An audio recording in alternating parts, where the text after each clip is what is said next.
All right, Lee. So I know you got some information that you wanted to share with the Bengals.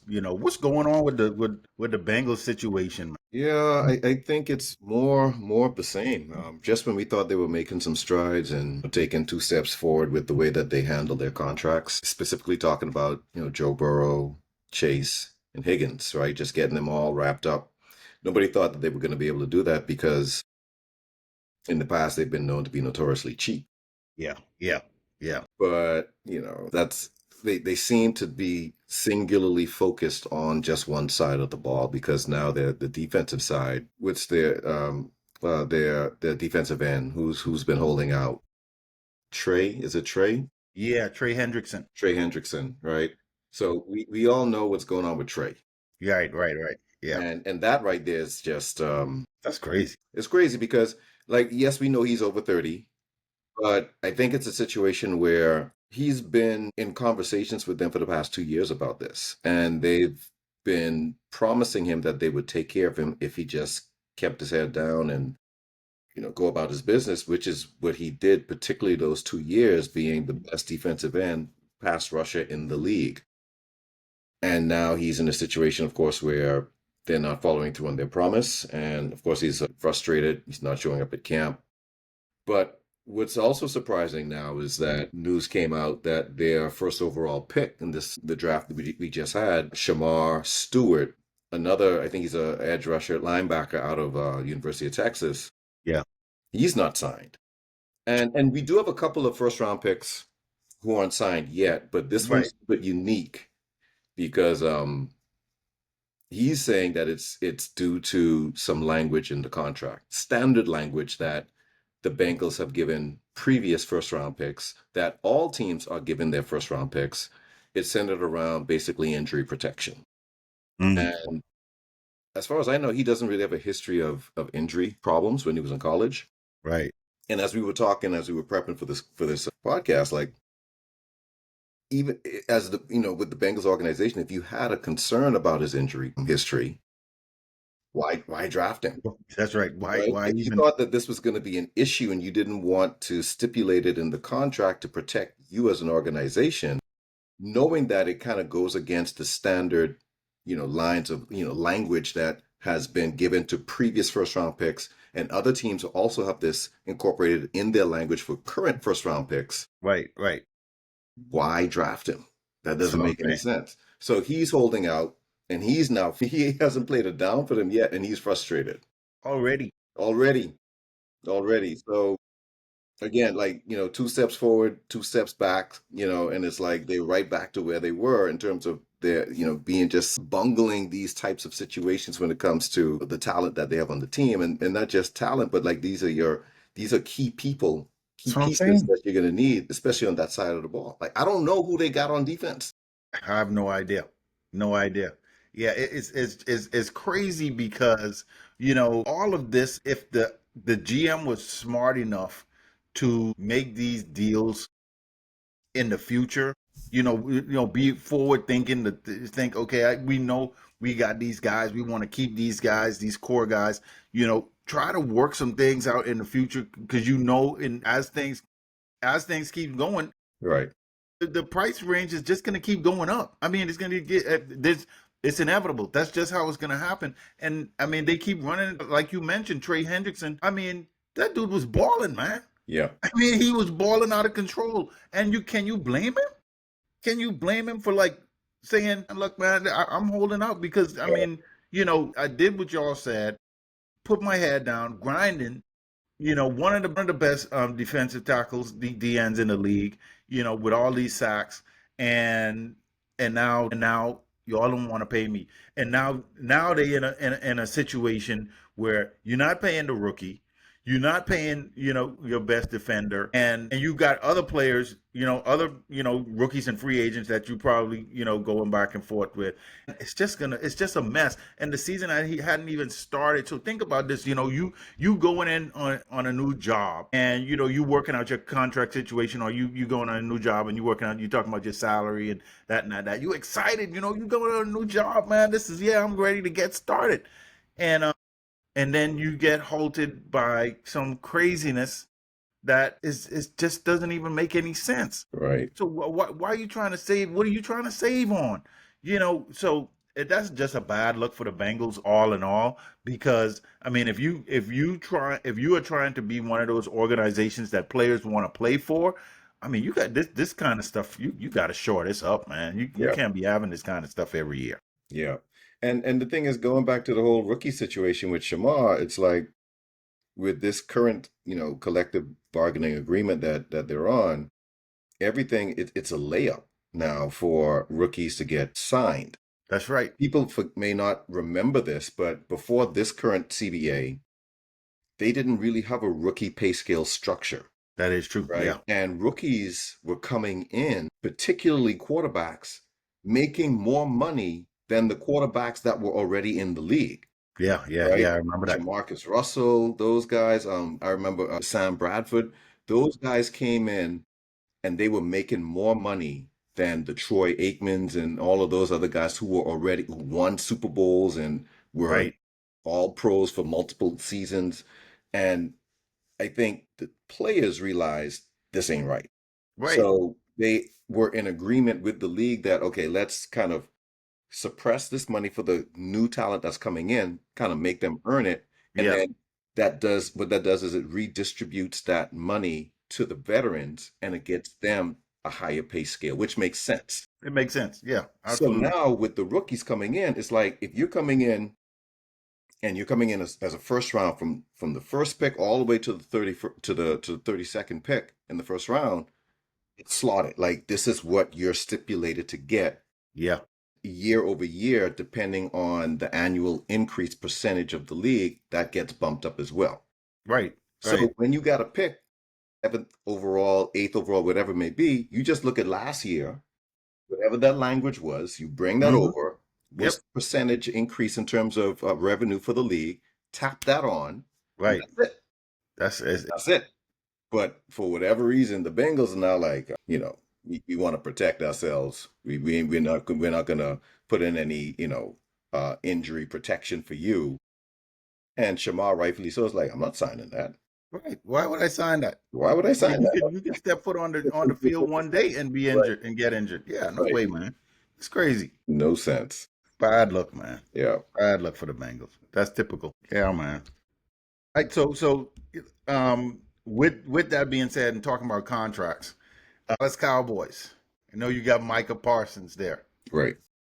Let's talk about Micah a little bit, man. What's going on with him out in Dallas? It's like the complete opposite of the Cincinnati Bengals. I mean, so you have Micah, he waiting on his contract, but he's at camp, Right, right? right, right. Yeah, he's He's that. at camp because if you look at the history, what happened with Dak, what happened with CD Lamb, Jerry Jones, for some God only knows why, strings it along until the 11th hour and then ends up making these guys the highest paid at their position in league history.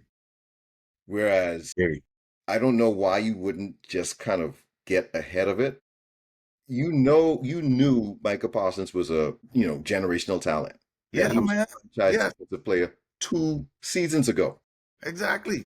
Why not get ahead of all of this and pay him then?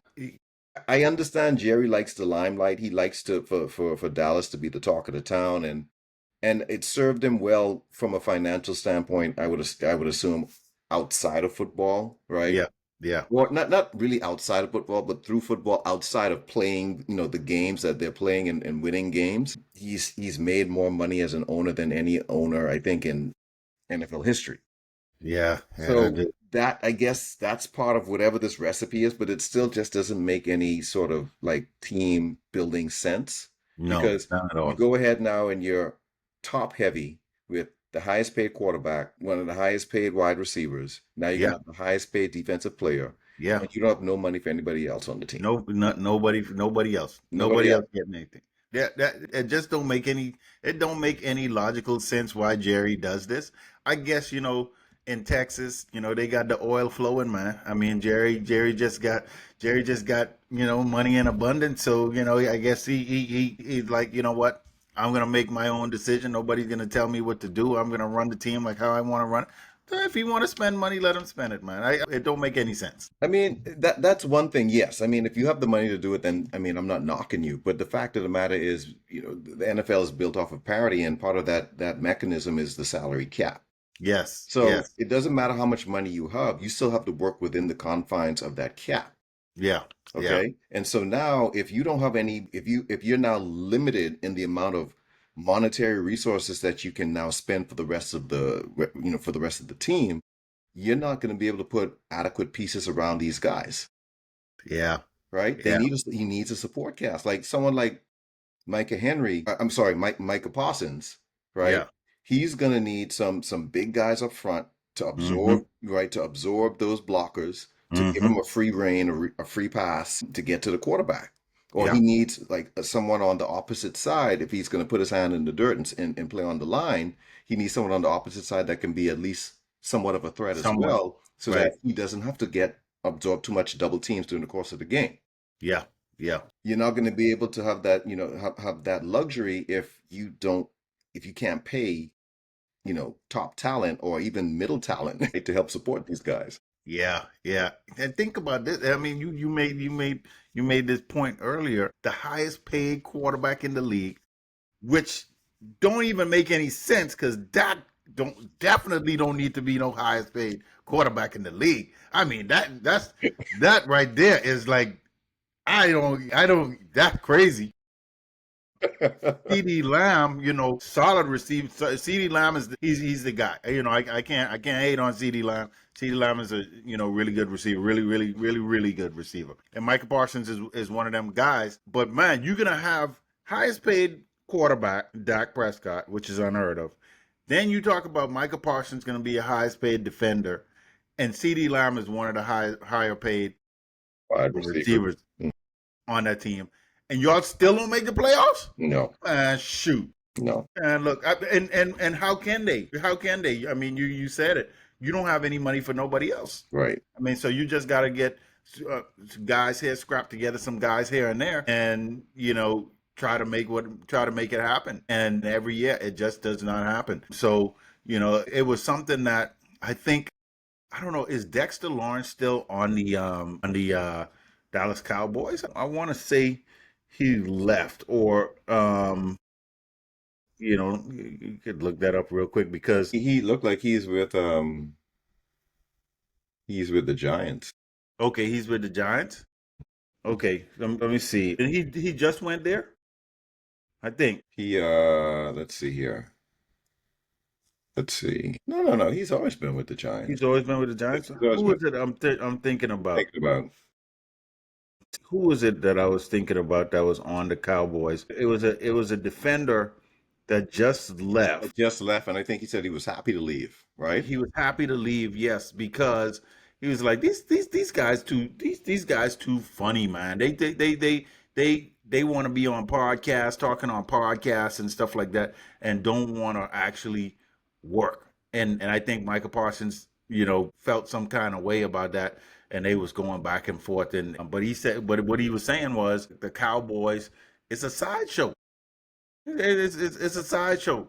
And I mean, what can you expect when it's a sideshow and you got Jerry Jones, who probably like 130 years old, making decisions and you know trying to live the glory days of them back in the 80s when it was a he had a flash in the pan, with some good players, that they drafted, but then you had excellent coaches, right? Yeah. That was there to help, to help that along and move.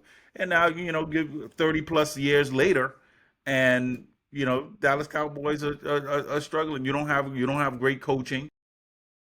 You got Schottenheimer, and now you're gonna have these high paid players, fewer high paid players that is not gonna move the needle. It's just not gonna move the needle. So and really they really did well with the draft. I mean, with drafting Micah Parsons and CeeDee Lamb. But other than that, I mean, who else have they gotten? Yeah. And those guys kind of fell in their laps too, right? I mean, That is true. it's not like they It Didn't was some genius move. no, Yeah. no. They were there. They were good players. Yeah. Yeah. That was a no-brainer. Yeah, no brainers. No Yeah. brainers. I don't give a Yeah. they don't get no kudos or credit for me, for picking those guys up. Like Yeah. Because that's what you were supposed to do when you were picking at the top end of the first round. you So shouldn't have been able to go wrong, during right, those times with right. those players available. Yeah.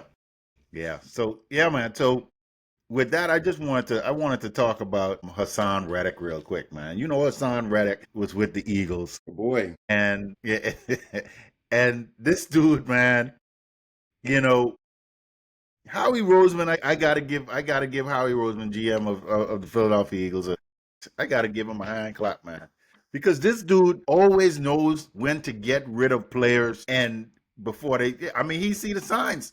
He did the same thing with Carson Wentz. He saw the sign.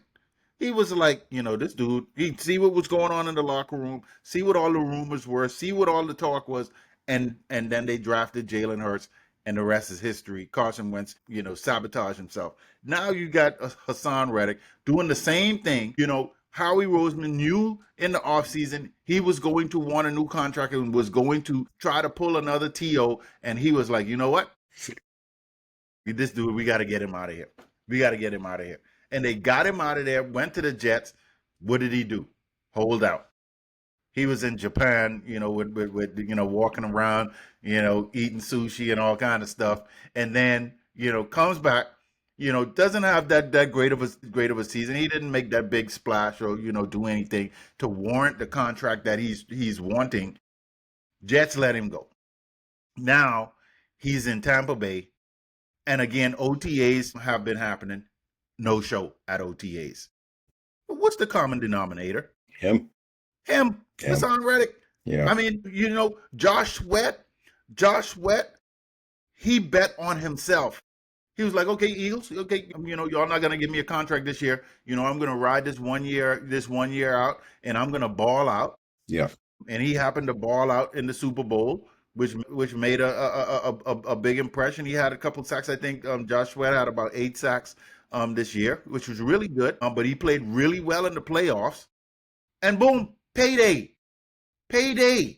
Just wait, man, and bet on yourself. But Hassan Reddick had to open up his big mouth, talking, and now I don't even think he's gonna get a contract. And now he's holding out in Tampa Bay. I Well, mean, how old is he again? I think he's 30. I think Hassan Reddick is 30 at this point. We could verify that.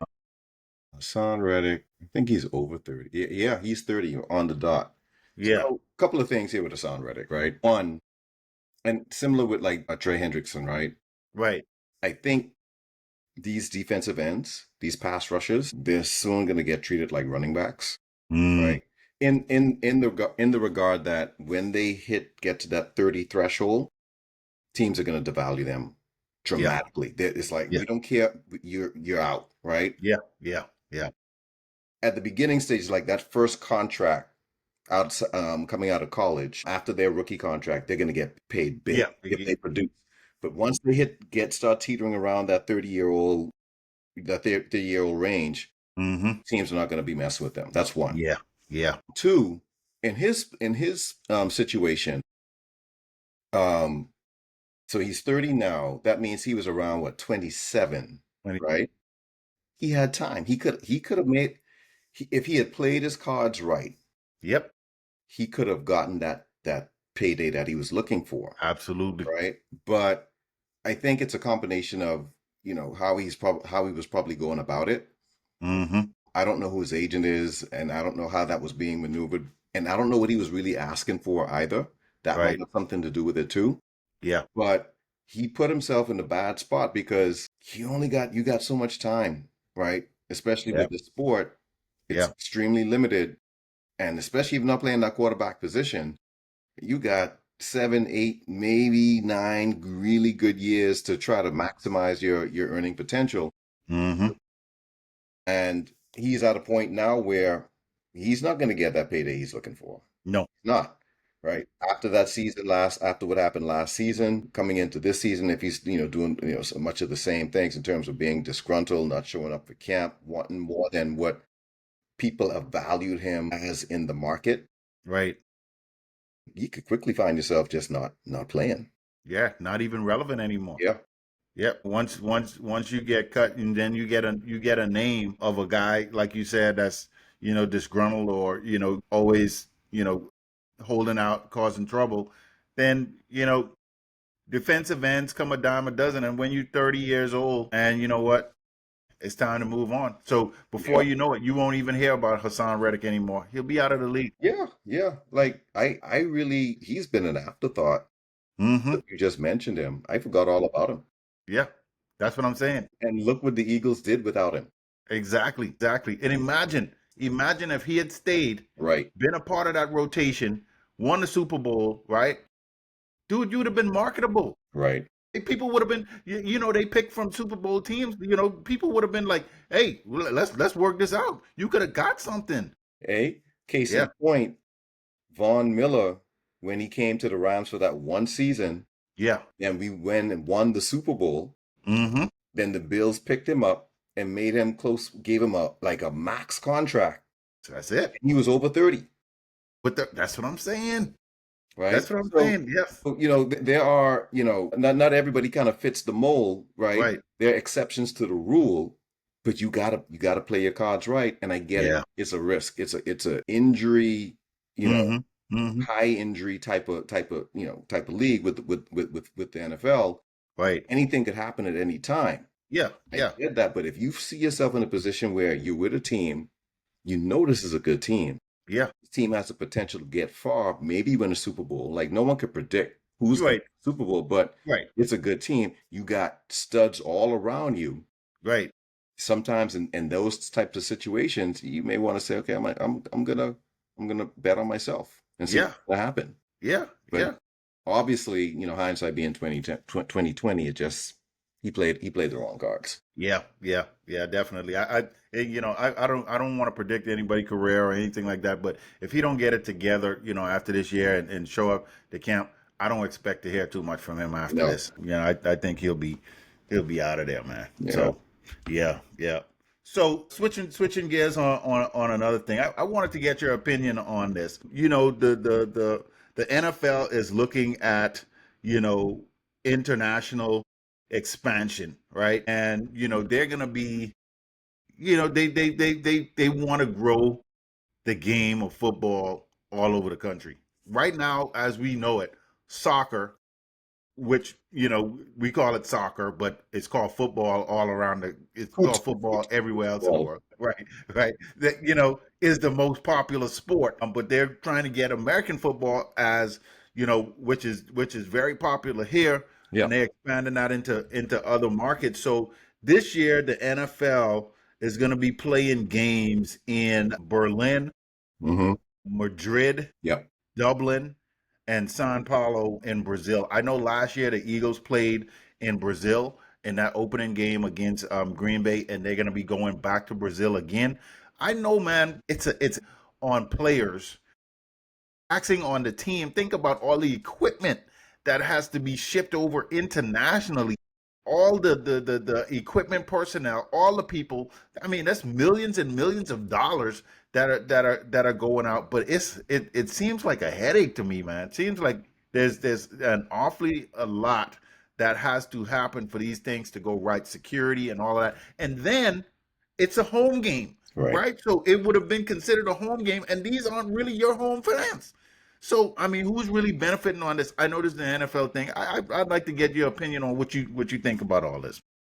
Yeah, I mean, the bottom line is the bottom line, right? Because it's all about the revenue, about the money. American football is already the most popular sport domestically.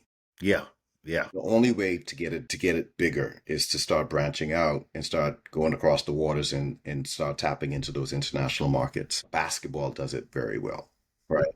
So in order to, again, continue to see that growth, that trajectory that the NFL is on, they have to do that as an ambassador of the sport to promote the sport. But I would say it's not really about American football, tackle football as we know it. right. I think what the NFL did, which is really, really smart, they've become basically the flag bearers of flag football.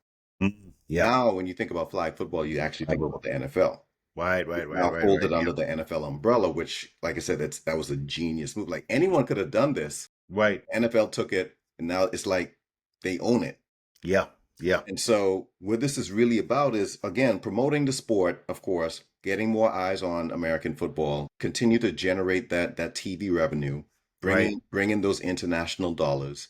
Who knows how much they're charging the TV news stations and the broadcast stations That is true. internationally to carry those games exclusive. True. I'm pretty sure True. there's exclusive contracts over there just to run one game Right. being played, or Yeah. even just all of the games, right? Right. Right. So you got that going on.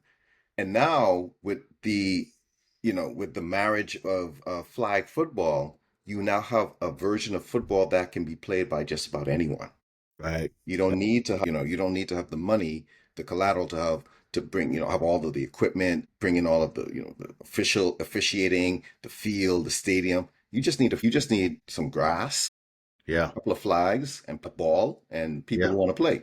And- And I think this whole flag football movement, Mm. in conjunction with the NFL promoting the game internationally, that's what's going to continue to even increase the revenue more for the NFL. I think that's Mm. what the play is here. And when it comes to the players, I get it. It's taxing. Yeah. Yeah, it's not something that you want to do. Yeah, you lose a home game, right? Yeah. For Yeah. for one of the teams. I get that. But Yeah. if you want to see those contracts to continue to increase year over year, that's what That's a good point. that's what you're gonna have to do. Yeah, that's a good point. That's a Yeah. good point. As the game expands and Yep. goes internationally, they're gonna be making more money. They could pay more. Yeah, Yep. yeah, that definitely makes sense. Yeah, and you brought up something. You brought up flag football, which is a Yeah. really good point. Yeah. And you talk about this coming to the Olympics will be the first time in 2028, right? Mhm. Are NFL players going to want to play? I know they say NFL players they open it up for NFL players that can play, but this is going to be during training camp. So who is going to play? I mean, that's gonna be. I don't. You think? I mean, I know it's about country, right? But at the same time, you can get injured, and if it's during training camp, I mean, which players are gonna want to play? I mean, are Well, you gonna have some top dollar players playing? I mean, you don't really need a top dollar guy to play. You don't need Patrick Mahomes to play, right? Yeah, You could put Josh Dobbs out there, not to belittle him, but right. and he could kill it, He right? can ball out. Yeah, He's yeah, a professional backup quarterback, right? yeah, Go out yeah. there. But I think what the NFL does, they put in some stipulations. And they said that, what did they say? Only one player per team can play on the flag football team of their nationality. Okay, Okay. okay. I got you. So, you have, let's say you got a guy on your team, your quarterback, he's American, he can play. You may have a lineman, he's from Nigeria, he can Hmm. play, right? Yeah, And they yeah, could yeah. be on the same team, Right. right? But only one per nationality per team can play. I And I got you. mean, there's only so many, like 11 guys that you can put Right. out there. So I don't think it's going to be that much of an impact unless, because I think not JJ, but Justin Jefferson, right? Yeah. I think he said he wanted to try to play. Okay. Okay. He was when they made the announcement, he was there and he was on the podium and he was talking about how excited he was about it and saying that he definitely wanted to try to make the team. My question is, should they? I mean, I think you have a valid point. Do they even need NFL players to play on in the Olympics? Yeah. You got these guys who've been carrying and promoting and playing flag football and has helped to get it it helped to promote it to where it is now Right. outside Right. of NFL players. I think they should get the first stab at this. Absolutely. They should be the ones to carry the torch and represent the country. Yeah. But you may have another dream team type effect thing going on. This is the Hmm. first time it's happening. Hmm. And the NFL again wanting to kind of showcase that, hey, flag football and the NFL, you want to see that synergy. Right. They may try to kind of Yeah. promote and force kind of their guys to get in there to help bolster it even more on such a big platform, on such a big stage. I Yeah. wouldn't be surprised if you see a lot of NFL players playing in 2020. Yeah. Yeah. That's interesting. It really is interesting. I mean, I don't see many. I don't know. I don't want to talk, but I don't see many teams competing with them. I mean, if you got NFL players that are playing, I mean, who is going to compete? No, I mean, that's why I call it a dream team type of situation, right? yeah, Remember, first time yeah, the dream team. Like yeah, now, you put NBA players on the Olympics. That's a foregone conclusion, right, and right, right. you barely win it, They barely won. Yeah, that's right. They right? barely won. Right, That right. first, that first, like, what was it, 92? 92. Yeah. Jordan, Magic, Bird, Mm-hmm. right? Mm-hmm. Yeah. Should have been Isaiah, but for whatever reason he wasn't there, right? But those guys, Barkley, they Yeah. blew those guys out. Mullen, they blew those guys out the water, man, That was right? crazy. So Yeah. I think it's going to be a similar situation, but we all know globally, people they're going to catch up. They will. They will. They definitely will. Flag football is different. Yeah. It's Yep. different. It's not tackle football. It is That's right. different. So you're Yeah. going to see countries over the next, I would say, over the next decade, they're going to catch up. Absolutely. Yeah, yeah, definitely. Yeah, that and you right that you seeing that in basketball, and now it's very Mhm. competitive. They cannot NBA player or not, you can't take these players lightly. Right. So now they will definitely catch up and be pushing them in the next, like you say, next 5-10 years, that's gonna change. So yeah. Yeah. I mean, it's going to be interesting to see flag football, man. In the Olympics, definitely check that out. Playing flag football. Yep. Coming from our days of playing flag Yeah. football I and remember them stuff. days. What That was was it? that The that was Crushers, good. right? The Crushers? The crushes, man. Yep, yep, yep. Yeah, man. That was good times, good times. But yeah, man. I mean, you know, this so many things are transpiring around the league now. I think as these contracts and stuff get short up or not get short up or whatever happens, I think it's going to start shaking out and you're going to see these players. So this is one thing that I did not mention before we wrap up. Jair Alexander. Hmm. I know he was just released by the Green Bay Packers, and I think going back and looking at his history, seems like he was a two-way player in high school. I think he went to Arkansas, I want to say, Okay. or Louisville, I think it is. He played at Louisville, and came had a pretty solid with the Green Bay Packers, and now I think he may be able to. They released him because they said he was often injured and really wasn't on the field that much. But if he could get healthy and sign a 1-year contract with the team, he could probably help them out. But I was also wondering. I know you had something a funny story, you know, on him, of a boneheaded move that he that Yeah, he I think he's a bit of a knucklehead. Well, I don't want to use that word. I don't want to. I don't know, but I think they had some internal issues with him. yeah. There was a situation last season where they were playing North Carolina. I said North Carolina, the Carolina Panthers. I say North Carolina because he's originally from North Carolina. So no, yeah. Okay. And he took it upon himself because I think he saw it as a homecoming of sorts for him to go out during the coin toss and represent the team, unbeknown to the head coach. Because in those situations, you have your captains, the coach tapped the captain. Right, They have a plan on what you're going to do, right? If you win right, the coin right. toss, this is what you can do. If you don't, this is the direction you want to go in, so forth and so on. Yeah. He wasn't a part of any of those conversations. He goes out there, and I don't know how his teammates let him do this either. Right, right, right. That's another thing. But he goes out there and he represents the team for the coin toss. They win the coin toss. Yeah. And, in those situations, you say, whether, you want to, kick, or defer or receive, whatever it may be. Right, right. And they asked him what he wanted to do. And he said, I want to put the defense out on the field. Everyone's looking at him like he's crazy. And he's quoted as saying, they say, everyone's looking at me like I'm crazy. I'm like, because that's not That's not a selection. That's not a choice. Right. So they said, what? He said, yeah, we want to go defense first. That's not a selection. That's not a choice. So do you want to defer? And he's like, yeah, we'll do that. We'll defer. So I don't know all the ins and outs. I don't know the rules that intimately, but he could have cost his team put them in a really bad spot if he had said Yeah. the wrong thing and lost Yeah. the opportunity to even receive the kick in the In second the half, second half. Right. right? Depending on how you make those calls. So anyway, he goes back, of course he got reprimanded. They suspended him for a game. And from what I understand, there's been a lot of those kind of antics unbeknown to the public. That's the one that got kind of out there because I mean, my God, you put yourself out there I mean, come first on, place, man. right? Right. But there's been, I think, a lot of subtle things that he's been doing that kind of rubbed the team the wrong way. And so I think he became a little bit of a headache.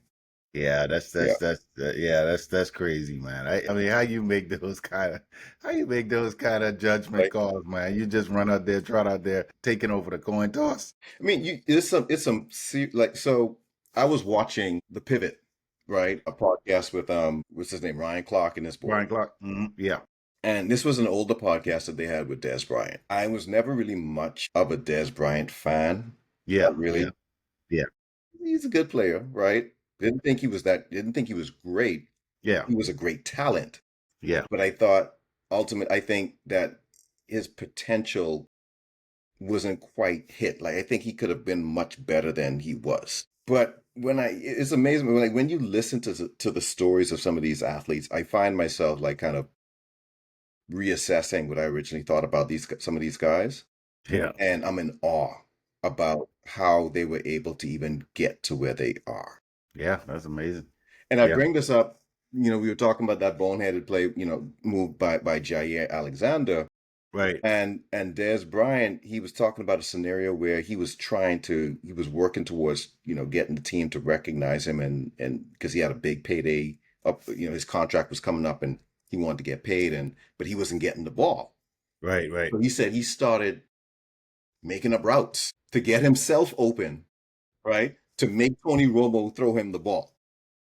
And I think he said there was this one drive and he kind of detailed play by play how, instead of going deep, he did a drag because it was wide open and he's Right. backing into Romo, hey, and Romo gave him the ball, right? And then there Yeah. was another one where he was supposed to, you know, cut in, but he decided to go out and go deep. He got the ball, got a touchdown, and then he said he never got the ball again for the rest of the game. But it's like you see a lot. See, that's why, especially with that quarterback position, because now when he was saying this, I remembered there was a game with Romo, and people were getting on Romo because he was throwing a lot of picks.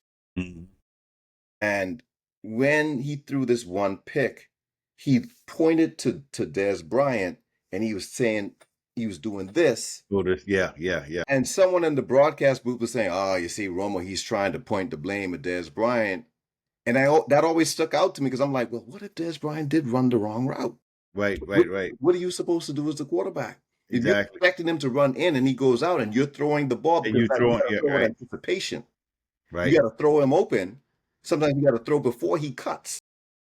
But then if he doesn't cut, right, then you look like you don't know what you're doing as the quarterback. Intercepted. So Romo was dealing with all of this, and now hearing Des Bryant actually admitting, man, I was out there making stuff up, right? And doing it in a way when he was saying it and he was explaining it, I couldn't even blame him because I'm like, I mean, he's trying to Trying get to get paid, open. right? Yeah. He's trying Yeah. to do, and so it's interesting, man. Like if you ever get a chance, watch that podcast because he was talking about his Yeah. history as well. I never knew his mother was 13 years old when she had him, Wow. I didn't know that either. right? And because Yeah. they was asking him about his history and his relationship with his mom. And I Yeah. do remember when he was getting drafted, there was right on the day of the draft, there was, how they try to slander some of these players and make them drop. And they were Right. talking about how his mom is a prostitute. Ah, I was like, how you talk about the dude mother like that? Like that doesn't make any right. sense. On national TV. Yeah. But in this podcast, when they were asking him about these things, he didn't confirm nor deny, Mm. right? And Yeah. he was like, he wished he had a better relationship with his mother. Wow. And it was kind of he was kind of getting teary-eyed about it. And then you're looking at this like, how did this guy make it to the NFL under all of these obstacles? Yeah. He didn't really have the type of support system that a normal kid should have had, yet he made it to the top. So it's a good watch. It's a good Yeah. watch. Yeah. I definitely need to check that one out. That's definitely want to hear that story. I didn't know, again, 13 years old, man, you know, that must have been rough on her. Yeah, And also, which led to, again, them not having a good relationship. So yeah, that's interesting. Definitely got to check that one out. yeah. Yeah, man. One more thing, I got a question for you too before we go, because we were Yeah. talking about, your boy Howie and how he makes these moves. Yeah. And, with the whole Hassan Reddick thing. I also saw this interview with your boy. He was on your team last year. Y'all got rid of him. CJ, Yep. Yeah. CJ Gardner-Johnson. right? What do you think about that move? Yeah, yeah. At first, I did not really understand that move because, you know, when he was with the Eagles the first time 2 years ago, when the Eagles went to the Super Bowl and we lost, man, he was balling. That dude is a hard hitter. We needed somebody nasty on the defense to really, bring it down. And then when he left, you could tell it was missing. Something was missing. The identity was gone. And then him coming back, man, that attitude was back. And when Howie let him go, I was like, what what was going on? Mhm. Because it really couldn't have been because of Cap, Right. because really they they would have only lost like $100,000. So it wasn't like it wasn't anything different. What Howie told him was it was because of Cap, and also it was because of we're not going to be able to sign everybody, and we got these young guys coming up. See how we again planning for the future. We got these young guys coming up, and we're not going to be able to pay you. We know you're going to want to get paid, and I think he would have been another Hassan Reddick type issue with the kind of attitude and stuff that he has. And I think Howie was like, you know what? I got these young boys' contracts are going to be coming up in the next year and the year after that. I got to get rid of this dude now. I mean, he's at the top of his game. He's a great player, great strong safety, and Houston got a great guy. But I think that's again how we looking into the future and saying, okay, I'm willing to lose this guy who's on the cusp of 30. I think he's 28 or 29. Hmm. He's on that cusp of 30 because I got to sign these young guys that their rookie contracts expire. And so again, just thinking ahead I didn't understand that as a fan at first. At first, I was like, what the heck is Howie doing, man? I mean, how we just breaking up the team? I mean, come on. Yeah. Now, you know, he's a smart guy, man. He's a Yeah. smart guy. Howie knows what he's doing. He knows Yeah. what he's doing. But yeah, CJ, he wasn't he didn't sound happy. No. He was not happy. Yeah, yeah, yeah. He was pissed, man. He's like, all he saw was the phone number coming up, and he was like, "What the heck they calling me for?" And next thing you know, how he told him he was getting traded. Yep. That's so. Yeah. I know he didn't like it, but at the end of the day, it's a business, and that's how it is. And you should know as a player at this point, when you hit the 28-20. Yep. If you're not a franchise quarterback that I'm talking about longevity, like a Peyton Manning and Tom Brady and those kind of guys like that who could, live past go way beyond, you better start wrapping it up Yeah. because you're not gonna go too much further than that. Yeah. Yeah, yeah. I want to ask you one thing too before we go. I saw a little fun banter between your Rams, man. It was Jared Verse and what's his name? Aaron Donald. And Aaron Donald. Yeah, yeah, Yeah. yeah. With the workout thing. Yeah. Yeah. Yeah. So what was going on with that? So Verse, man. You know how Verse is. Yeah, yeah, yeah, yeah, yeah. Verse is he's a big mouth, Yeah, yeah. but the man he could back it up. Right, right, right. But Yeah, that dude, he is a talker, and he will yeah, trash talk with any. It's been a long, not even a long time. I can't remember ever, for as long as I've been watching the Rams, Yeah. I can't recall any player that we've had that trash talks like him. So, yeah, yeah, yeah, He's on another level of trash talking. So he was talking to Adam Schefter. yeah, Adam Schefter was interviewing him, and Adam Schefter was talking about Aaron Donald, blah blah blah blah, and that's when he started going off about how Aaron Donald don't want this smoke, right? You work out with Aaron Donald? It's like Aaron Donald can't keep up with me, right? So he goes on and he don't want yeah, none of this. He's like, yeah, I see him on his little Instagram pushing those dumbbells, and like, you don't want none of this, right? yeah, I'll wear him out. That's what the verse was saying. So yeah, yeah, Aaron Donald replies, yeah. right? I mean, the utmost confidence and maturity while he's working out. Right, right, right. He goes, send the word out to verse. Say, come to the crib. Come on. I just want to Yeah, talk. Say, I just want to yeah. talk, right? Have a little conversation with you. We can while we do it. Come on over. Let's have a chat, right? Right. Let me tell you something. Like I was scared.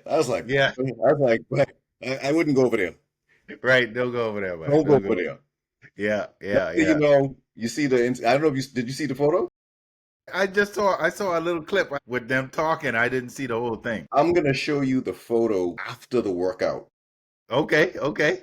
And After the workout, if a picture is worth 1,000 words, then you know what time it you is. know what happened. Know what time it is. You know exactly what happened. Ah, You have on one side, they have a picture with them after the workout standing next to each other. right. And literally you got Aaron Donald in this like triumphant, like he flexing and he's Yeah, yeah. smiling, right? Right, right. Right next to him, you have verse like this. Oh, and verse, I mean, to his credit, what I respect about him at the end of the day, it's all gamesmanship to him. He's not Yeah. Oh gonna yeah. hit you below. He's not going to say anything to hit you below the belt. He's out there just trying to get himself psyched up, but he's gonna, give you your due, right? Yeah. Yeah. So he Yeah. goes, "Hey, I challenged the legend and I lost. Much respect to AD. He said I couldn't hang. Good night. He couldn't hang. That's serious, man. That's serious. Yeah. It's a good little story, man. I saw that and I was like, And I hope he does it. I hope he hangs out with Aaron on a more yeah, consistent basis too. He needs to yeah, pick up that kind of work ethic. Not that he yeah. doesn't have good work ethic, but Right.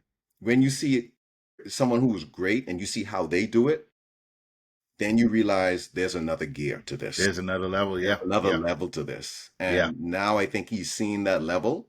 I just Hmm. hope he incorporates that into his routine and Yeah. go Yeah. from Yeah. there. That'll be scary, man. To see that because Aaron Donald is a beast, man, Beast. and for him to mimic what Aaron Donald or try to mimic what Aaron Donald has done, man. It's And and let me tell you, man, when you look at the picture and you look at their profile, like you see Aaron Donald flexing, and then you see Jared Verse. I kid you not. If you didn't know any better, you would think Aaron Donald was the one that was still in the league, and Verse was the guy that had retired. that's crazy. It's That's crazy. crazy. Yeah, Aaron Donald is just on another level, man. He's one of them guys he is on another level, man. I don't know. Yeah, I would like to I would like to hear his story, from back like They what. need to do a football life of him. Yeah, I'm yeah, rooting for that. They haven't done yeah, that yet, but that's what they need to do. yeah, yeah. That would be very interesting, man. I like him, man. I like him as a guy, as a person. NFL player, much respect, because I mean that dude is a beast. Yeah, undersized. They Yeah, call him underside. undersized coming out for that position, and he was, but Yeah, they couldn't. yeah, boy, wrecker. Yeah, Yeah, yeah, man. All right. yeah. That's a wrap. Yep, that's it, man. All So right. another one in the books. Yeah, we'll catch you in the next one. All right, man. Yep, later.